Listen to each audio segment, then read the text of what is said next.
اعوذ باللہ من الشیطان الرجیم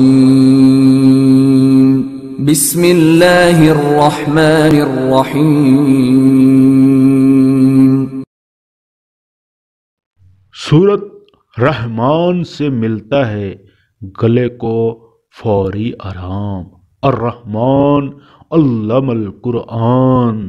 جس شخص کا گلا خراب رہتا ہو یا سینہ تنگ ہو، تھوڑی سی دیر میں سانس پھول جاتا ہو، بخار دمہ ہو، بالخصوص لیکچرار یا تقریر کرنے والے حضرات کے لیے یہ عمل بہت کارآمد ہے۔ عمل: روزانہ عشاء کی نماز کے بعد 100 بار سورت رحمان کی پہلی 2 آیات پڑھیں۔ انشاءاللہ تعالی اس مرض سے نجات مل جائے گی۔ سبحان اللہ۔ اللہ تعالی ہمیں بھی سورت رحمان کی تلاوت کرنے کی توفیق عطا فرمائے۔ آمین ثم آمین۔ اللہ اکبر۔